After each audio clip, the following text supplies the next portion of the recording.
Hola, buenas, ¿qué tal? Hi, how are you? Welcome to Really Understandable Spanish. We have already put on some interesting lessons. I hope you've seen some of those. At the moment, we're in the middle of looking at the way that the Spanish use verbs. We're in the present tense, we've done irregular and we've done regular.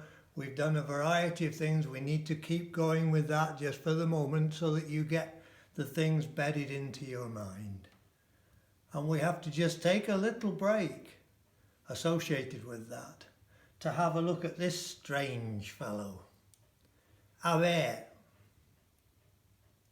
Haber is a very, very irregular verb. And it appears in 2-3 ways, but it is so much used that we need to understand it.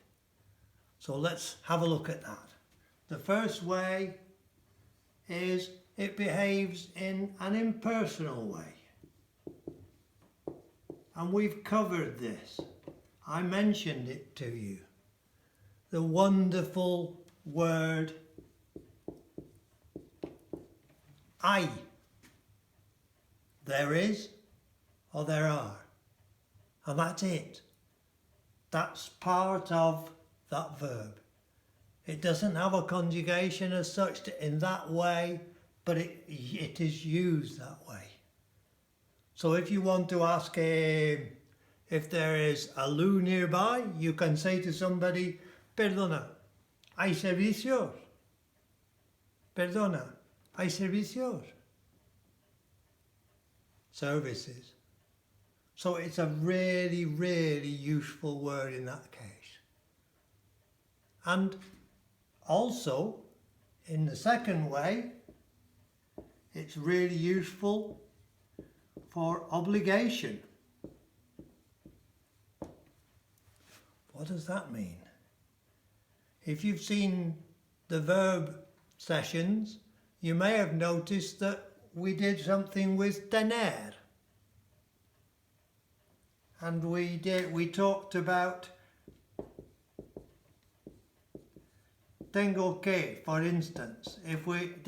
Tengo is I have, and if you put a que after it, it means I need to, I must. Remember? Maybe you remember that. It's very similar with haber. If we use I, doesn't decline, doesn't conjugate, and put the K after that, then that in itself means I, we, they need to. Somebody needs to. It must.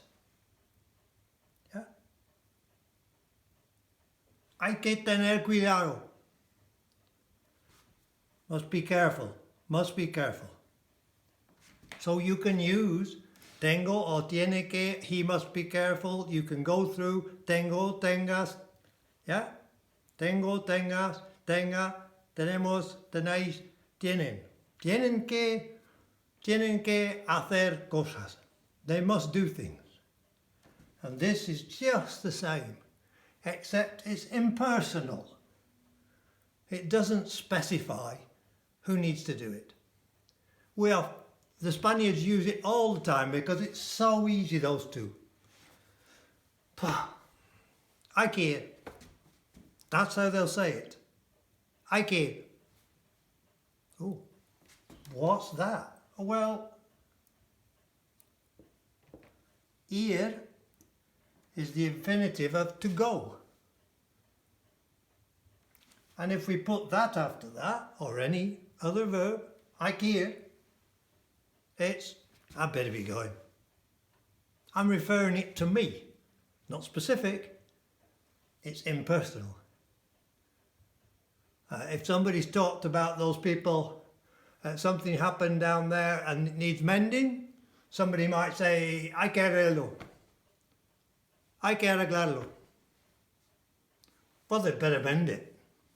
Hay que. That's how fast they'll say it.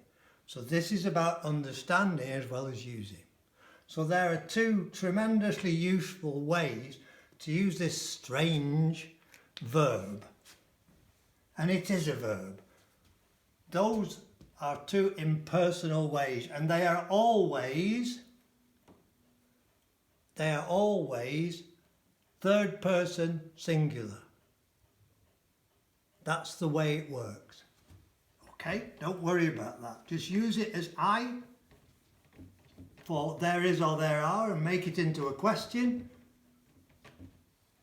Or espera. Wait. Hay accidente por la carretera. Hay accidente por la carretera. Do you catch some of that? There is or there are. Accidente. There's an accident por la carretera, down by the road. Hay accidente. It's a really useful way. Okay. So let's now have a look at its verbal use. And its haber is what's called an auxiliary verb. And it's a really, really useful verb too. Okay, so what it does is it gives you quite a simple way to talk about the past tense. So far we've done just present tense, and that's fine. We're going to do future, we're going to do the various ways to say past tense. So this, haber, in the past tense, is like us saying, I have been to town. I have fixed the shower. So it's like have, but not tener. It can't exist on its own. It needs the verb. So let's have a look at that. To say, we would put the right piece of haber, and we're going to conjugate it in a minute, plus the verb stem plus the past ending. Now that might seem really quite complicated, but actually it's very much used by the Spanish, and for anybody learning Spanish, it's actually quite an easy way to do things. I'll show you how. Okay. So, we've talked about, if you haven't seen verbs 1, 2 and 3, please have a look at them, because that gives you the stem plus the endings, etc. So let's conjugate haber. So, in our usual way, I, you, he, she, it, we, you, they. Okay? So it's e. That's not he. You know that now. As. A. That's I, you, singular, he, she, or it. Hemos. You know, remember? Notice the ending of that. It's always the same. With the we part, it's pretty much always the same. And now, habéis. And again, with that ending for you plural, it's pretty much the same. It might be ais or eis or... So there's bits of it that are regular, but it doesn't look very regular. It isn't very regular. Okay? And then, an. That's the they. Okay? So you can see that it's very irregular. So you just have to learn it. So, I, you, he, she, it, we, you, they. Right. Okay. Let's go back to the standard regular verb, cantar. Cantar. Okay, let's take that off. So if I wanted to say, I have sung, how would I do it? Well, okay. So we're using cantar, and we've got haber being used as an auxiliary verb, a helping verb.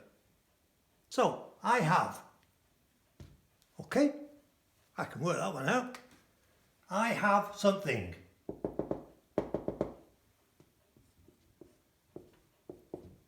What's sung? Well, okay, we know cantar is there.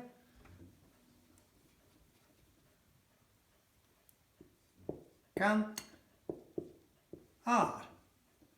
Where's the stem? It's regular. Cant. Okay. So if I was just saying I sing, it would be canto. They sing cantan. The stem's there. Now what we do to use the have past, I have done this, I have done that, I've been here, I have fallen down, I have blah blah blah blah blah, is we just put the endings on. And for the moment, we're to deluge you with things. So for an AR verb, it is ado. Ado. Yeah? So, I have sung in the church. He cantado. He cantado. See?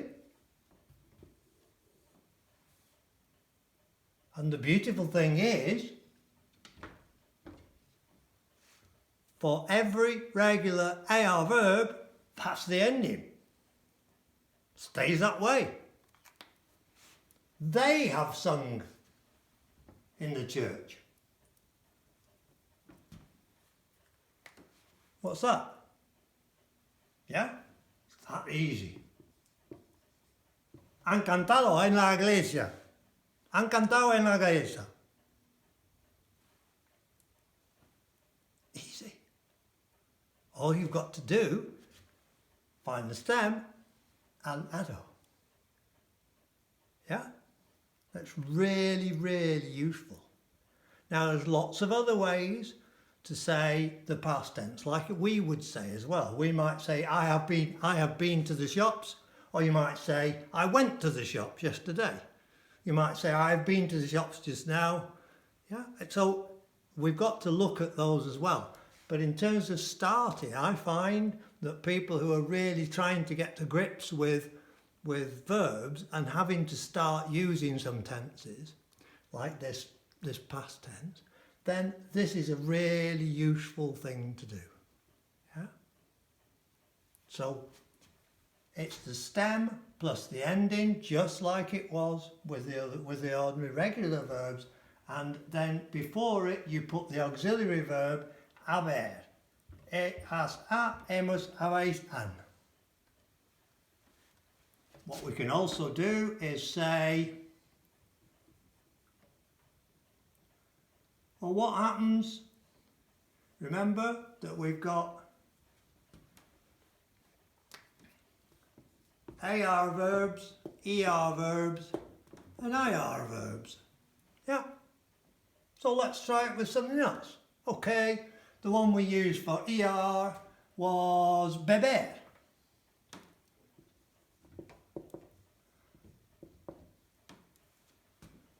I have drunk my wine. Yeah. I've finished my wine. I've drunk my wine. I've been to town. Etc. All of those that have, yeah. So how do we do it? There's the stem. Plus, with the AR, it's ado. With the ER, it's ido. So, I have drunk is, yeah, you got it?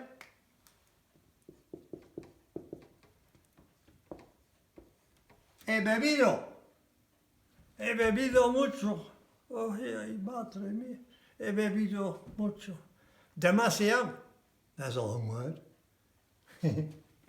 Very common. Demasiado. Too much. So, see how it works? Beber, find the stem, add the ido. Yeah. And for IR, it's the same.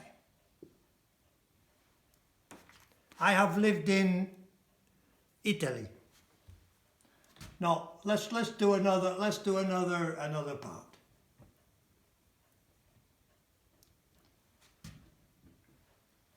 We have lived in Italy. How do you do that? To live? Remember? No? Vivir. So what's... We lived in Italy. You don't have to use the have. I'm using it so that you get it fixed in your mind. But if you say we lived in Italy, you can say we have lived in Italy. How do you say it? Okay. Are, you, he, she, it, we, you, they. Well, okay. Hemos. Find the stem. Take the rest of the infinitive off and add ido. Hemos vivido en Italia. Hemos vivido en Italia. How easy is that? It doesn't change. They lived in Italy too. También, which is also, también, ellos han vivido en Italia. They lived in Italy too. También han vivido en Italia. This doesn't change. All you change is who has done it. Really, really useful way to start looking at tenses. And it comes from this weird verb, haber, which we've got here at the bottom, which you can't use on its own except a modified bit, which is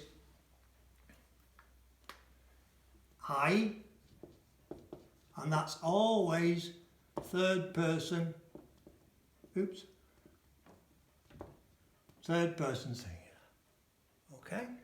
Just accept that. And if you want to say there was, just to learn for now, don't want to get too involved in tenses. Hay un coche aparcado afuera. There's a car parked outside. There was a car parked outside. Oh, okay. Había. Just learn it. That's actually an imperfect past ending. Don't worry about it. It exists on its own.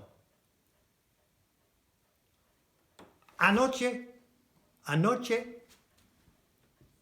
Last night. Había ruidos afuera. I know you don't know those words. I'm just making up a sentence for you. Anoche, last night, había. Let's make it more expressive. Muchos ruidos afuera. There was a lot of noise outside last night. Very quick way to say it, yeah? Había ruidos. There was. Yeah. So, había. All part of haber, the auxiliary verb, used impersonally or used this way as a past tense that says, let me give you one last example so that we really, you might say to a youngster, oye. Now there's an interesting word. You've actually heard that in English. Can you remember who shouts that? town crier. Comes from Spanish. It means listen. Oye, listen. I'm saying it to my son.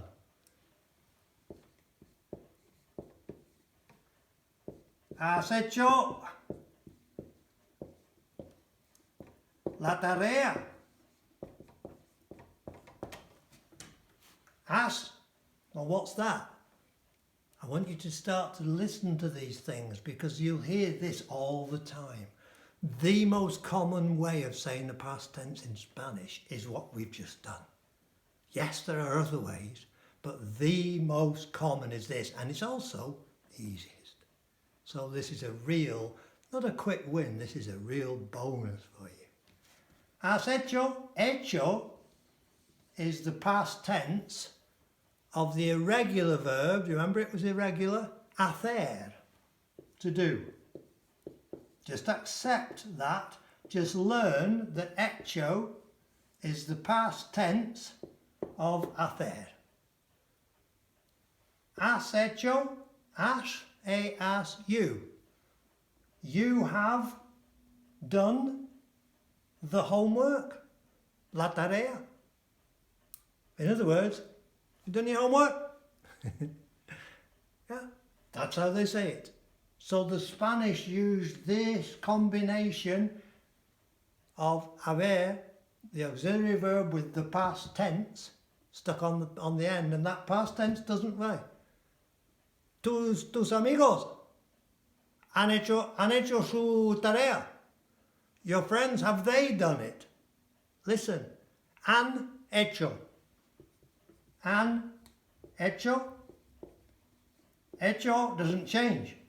That is han is they have. Han hecho su tarea. Have they done theirs? See how easy and logical it is.